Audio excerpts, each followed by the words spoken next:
Hello students and welcome to Pinesia tutor.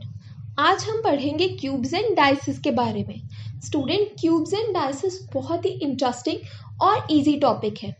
इस topic से related आपको कुछ क्वेश्चन एसएससी के एग्जाम्स में, साथ ही में कुछ स्टेट लेवल एग्जाम्स में भी मिल जाएंगे। तो चलिए क्यूब्स एंड डाइसेस के इन टॉपिक को स्टार्ट करने से पहले ये समझ लेते हैं कि क्यूब्स एंड डाइसेस होते क्या हैं। क्यूब हमारे पास क्या होता है? क्यूब एक 3 डायमेंशनल फिगर है जिसके 6 फेसेस, 8 कॉर्नर्स और 12 एजेस होते हैं, जैसे कि इस फिगर में दिखाया गया है। नेक्स्ट, डाइस क्या होती है? डाइस भी एक क्यूब होता है, बट उसके ऊपर नंबर और डॉट्स प्रिंटेड होते हैं। तो वो क्यूब जिसके ऊपर नंबर्स और डॉट प्रिंटेड होंगे उसको हम क्या कहेंगे? Dice. Basically cubes and dice के टॉपिक से हमसे 3 तरह के क्वेश्चंस पूछे जाते हैं, जिसमें फर्स्ट टाइप क्या है, आपको फाइंड करना होगा कि एक फेस के ऑपोजिट कौन सा फेस लाई कर रहा है। मींस लेट्स सपोज आपको क्वेश्चन में एक डाइस गिवन है जिसके टॉप फेस पे 1 प्रिंटेड है, तो आपसे ये पूछा जाएगा कि अगर टॉप फेस पे 1 है तो बॉटम फेस पे कौन सा नंबर होगा।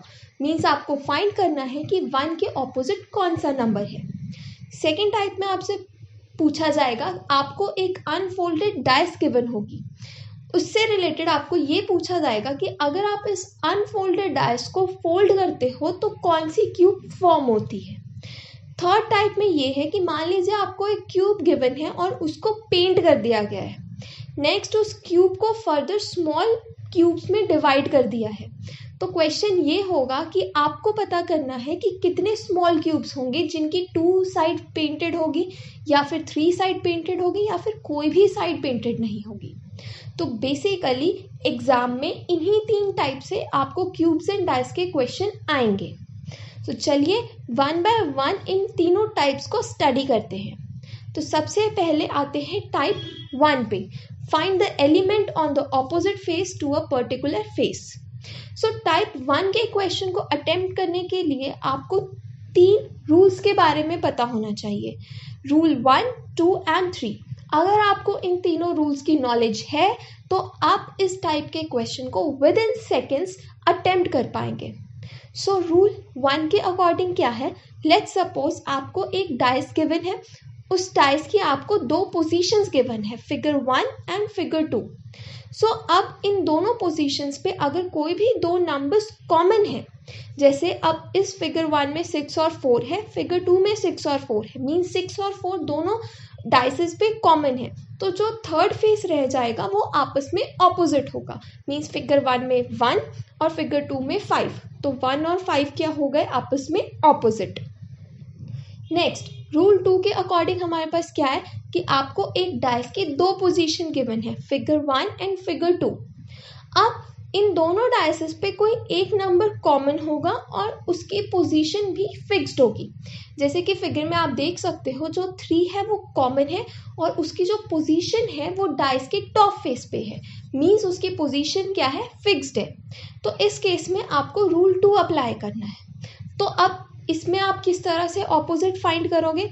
जो फेस कॉमन है उसको आप छोड़ के जो फेस कॉमन नहीं है वो कॉरेस्पॉन्डिंगली ऑपोजिट होंगे एक दूसरे के। जैसे कि फिगर 1 में अगर आप फ्रंट फेस पे देखो तो 1 है, फिगर 2 में क्या है? फ्रंट फेस पे 2 है, तो मीन्स 1 और 2 क्या हो गए? आपस में ऑपोजिट। सिमिलरली 5 और 6 दोनों साइड फेस पे हैं, तो 5 और 6 क्या हो गए? आपस में ऑपोजिट।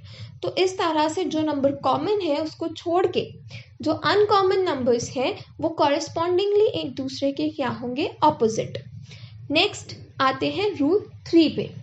रूल 3 के अकॉर्डिंग क्या है कि अगर आपको कोई भी एक नंबर कॉमन मिल गया बट उसकी पोजीशन फिक्स नहीं है, जैसे कि अब यहाँ पे फिगर 1 और फिगर 2 में जो 3 है वो कॉमन है बट उसकी पोजीशन फिक्स नहीं है, एक फ्रंट फेस पे है तो एक तरफ वो साइड फेस पे है, तो इस केस में आप रूल 3 अप्लाई करोगे।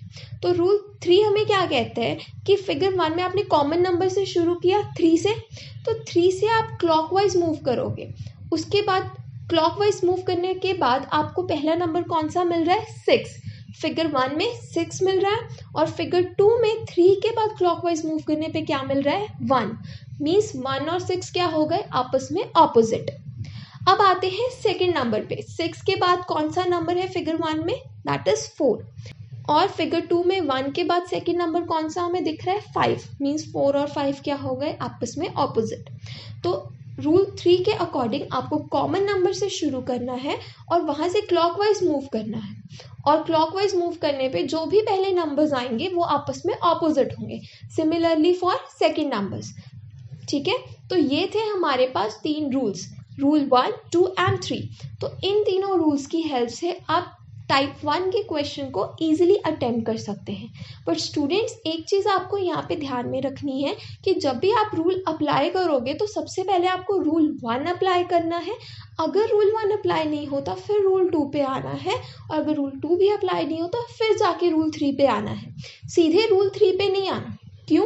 क्योंकि रूल 1 और 2 से आप easily with in seconds question को अटेम्प्ट कर सकते हो।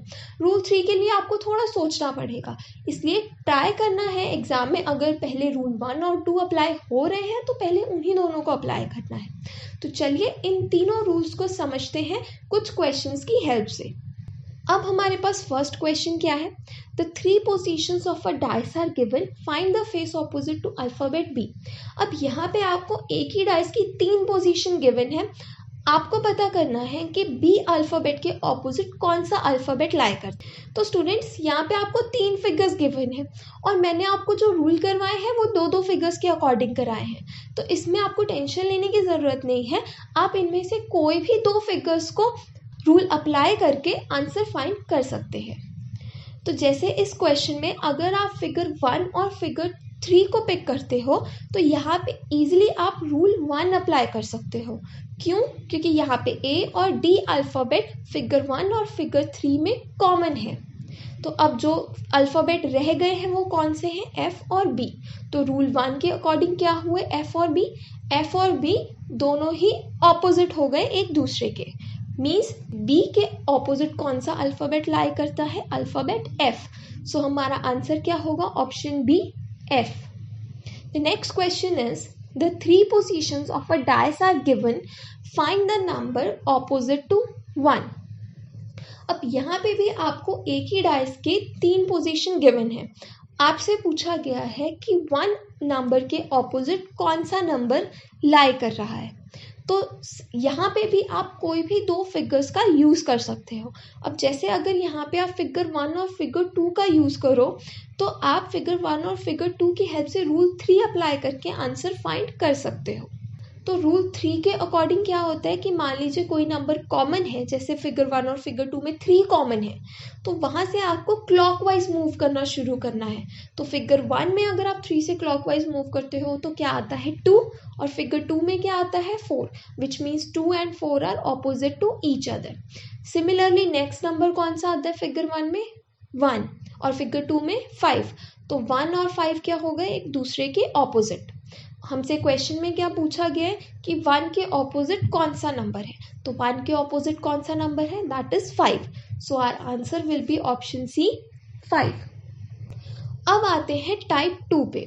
तो टाइप 2 के अकॉर्डिंग क्या है कि हमें एक अनफोल्डेड डाइस गिवन होगी। जैसे कि आप देख सकते हो यहाँ पे हमें एक अनफोल्डेड डाइस गिवन है जहाँ पे 1 से लेके 6 नंबर्स मार्क किए गए हैं।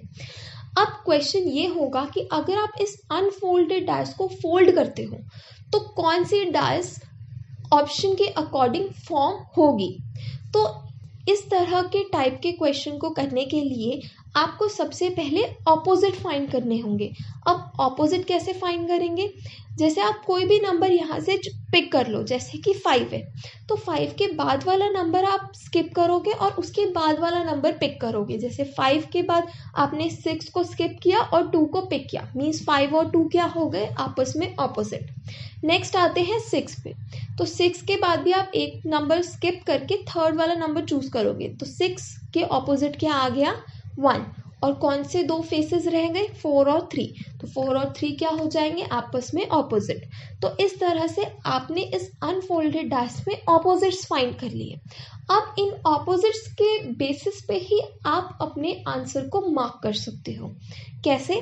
तो इस कंसेप्ट को समझते हैं एक क्वेश्चन की हेल्प से। So the question is choose the box that is similar to the box formed from the given sheet of paper। अब यहाँ पे आपको एक अनफोल्डेड डाइस गिवन है जिसमें ए से लेके एफ तक अल्फ़ाबेट मार्क किए गए हैं। अब आपको नीचे 4 ऑप्शंस भी दिए गए हैं और पूछा गया है कि इस अनफोल्ड डाइस को फोल्ड करने पे कौन सी ऑप्शन फॉर्म होगी। तो सबसे पहले यहाँ पे हम ऑपोजिट फाइंड कर लेते हैं। तो एफ के ऑपोजिट क्या आएगा, एक स्किप करके बी, तो F and B will be opposite to each other. Similarly E and C will be opposite to each other and जो रिमेनिंग फेसेस रह गए हैं वो कौन से हैं, ए और D. So A and D क्या हो गए, ऑपोजिट टू ईच अदर। अब यहाँ पे हमने ऑपोजिट फाइंड कर लिए। अब हम बाय ऑप्शंस हमारा आंसर चूज करेंगे। कैसे, अब जैसे अगर आप ऑप्शन ए को पिक करते हो, यहाँ पे आपको एफ बी और ई मार्क किए गए हैं। अब यहाँ पे एफ और बी को साथ में रखा गया है, मीन्स एडजस्टेंट फेसेस पे।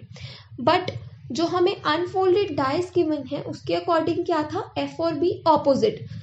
इट मीन्स ऑप्शन ए हमारी क्या हो गई, गलत। क्यों गलत हो गई कि एफ और बी को तो ऑपोजिट आना चाहिए, बट यहाँ पे एफ और बी क्या है, साथ में रखे गए हैं। तो इट मीन्स ऑप्शन ए क्या हो गई, गलत, एलिमिनेट। अब आते हैं ऑप्शन बी पे। अब ऑप्शन बी में हमारे पास एफ ई और डी मार्क किए गए हैं। तो एफ डी और ई को साथ में रखा गया है। सो ये पॉसिबिलिटी हो सकती है क्योंकि यहाँ पे ऑपोजिट्स को साथ में नहीं रखा गया। अब आते हैं ऑप्शन सी पे।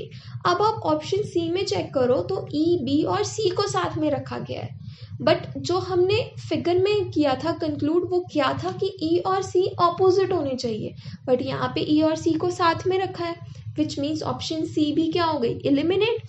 सिमिलरली ऑप्शन डी में ए और डी को साथ में रखा गया है, बट ए और डी तो ऑपोजिट आने चाहिए, विच मीन्स ऑप्शन डी भी क्या हो गई, एलिमिनेट। तो अब हमारे पास सिर्फ कौन सी ऑप्शन बच गई है, ऑप्शन बी। तो हमारा आंसर क्या होगा, ऑप्शन बी। तो इस तरह से आपको टाइप 2 के क्वेश्चंस को अटेम्प्ट करना है। ऑपोजिट फाइंड कर लीजिए, उसके बाद जहाँ पे ऑपोजिट्स को साथ में रखा गया है वो वाली ऑप्शन एलिमिनेट होती जाएगी। होप आपको टाइप 1 और टाइप 2 समझ आ गई होगी और ये टॉपिक इजी भी लग रहा होगा। अब आते हैं टाइप 3 के क्वेश्चन पे। टाइप 3 से आपने एग्जाम में इस तरह के काफ़ी क्वेश्चंस देखे भी होंगे। तो इस तरह के क्वेश्चंस में हमसे पूछा क्या जाता है कि मान लीजिए आपके पास total number of small cubes कितने हैं, एन क्यूब की फॉर्म में, ठीक है। तो पूछा जाएगा कि उनमें से कितने क्यूब्स होंगे जिनकी 3 साइड पेंटेड होगी। जैसे कि हमारे पास फर्स्ट टाइप में क्या है कि 3 साइड पेंटेड आपको फाइंड करने हैं। तो 3 साइड पेंटेड क्यूब कौन से होंगे, वो आप फिगर में देख सकते हो, ऑब्वियसली कॉर्नर वाले ही होंगे। वही स्मॉल कॉर्नर वाले क्यूब्स होंगे जिनकी 3 साइड पेंटेड हैं। तो हमारे पास कॉर्नर कितने होते हैं, 8 कॉर्नर्स होते हैं, विच मीन्स हमारे पास इसका आंसर क्या आना चाहिए, 8। नेक्स्ट मूव करते हैं total number of cubes having 2 side painted. अब हमें ये फाइंड करना है कि कितने क्यूब्स होंगे जिनकी 2 साइड पेंटेड होंगी। अब क्लियरली वो 2 साइड पेंटेड वाले क्यूब कौन से होंगे, जो एजेस पे लाए करते हैं, जैसे कि आप फिगर में देख सकते हो। तो इसका फॉर्मूला क्या है, 12 into n minus 2। n minus 2 क्यों किया है, n क्या हो गई, साइड हो गई, वहां से हमने 2 माइनस किया, मीन्स 2 जो एक्सट्रीम वाले क्यूब्स थे उनको हमने हटा दिया और 12 से मल्टीप्लाई किया। 12 से मल्टीप्लाई क्यों किया, क्योंकि हमारे पास क्यूब में एजेस कितने होते हैं, 12। नेक्स्ट आते हैं सी पे। Total number of cubes having 1 side painted, कितने क्यूब्स हैं जिनकी सिर्फ एक साइड पेंटेड होती है। सो उसके रिलेटेड हमारे पास फॉर्मूला क्या है, 6 इंटू n माइनस 2 का whole square. Next total number of cube having no side painted, कितने क्यूब्स होंगे जिनकी कोई भी साइड पेंटेड नहीं होगी, मीन्स बिल्कुल इनर वाले क्यूब्स। तो इसका फॉर्मूला क्या है, n माइनस 2 का होल क्यूब। सो ये थे A B C D parts जिनसे आप पता कर सकते हो कि कितने नंबर ऑफ क्यूब्स हैं जिनकी 1 साइड, 2 साइड, 3 साइड या नो साइड पेंटेड है। सो चलिए टाइप 3 पे बेस्ड कुछ क्वेश्चन को स्टडी करते हैं, जिसमें फर्स्ट क्वेश्चन क्या है, अ cube painted red on all its surface is sliced into 125 smaller cubes of the same size, how many cubes will have 2 side painted red. तो यहाँ पे हमारे पास टोटल 125 स्मॉलर क्यूब्स दिए गए हैं। पूछा गया है उनमें से कितने क्यूब्स होंगे जिनकी 2 साइड पेंटेड रेड होगी। तो तो अब 125 स्मॉलर क्यूब्स को हम n क्यूब की फॉर्म में लिख लेते हैं। 125 को n क्यूब की फॉर्म में लिखने का मतलब क्या है कि 125 को हम 5 के क्यूब की फॉर्म में लिख लेंगे। मीन्स n की वैल्यू हमारे पास क्या आ गई 5। अब हमारे पास फॉर्मूला क्या था, टू साइड पेंटेड रेड का, that is 12 into n minus 2। अब n की वैल्यू क्या है 5, तो n की वैल्यू आप 5 पुट करोगे और आंसर क्या आएगा 36। मीन्स हमारे पास टोटल 36 क्यूब्स होंगे जिनकी टू साइड पेंटेड रेड होंगी। तो स्टूडेंट्स, यही 3 टाइप के क्वेश्चंस हमसे मोस्टली एग्जाम्स में पूछे जाते हैं। होप आपको ये तीनों टाइप समझ आ गई होंगी। अगर आपको हमारा ये वीडियो पसंद आया है then please subscribe our YouTube channel Panesia tutor, and for more videos and notes please visit panesiatutor.com. Thank you.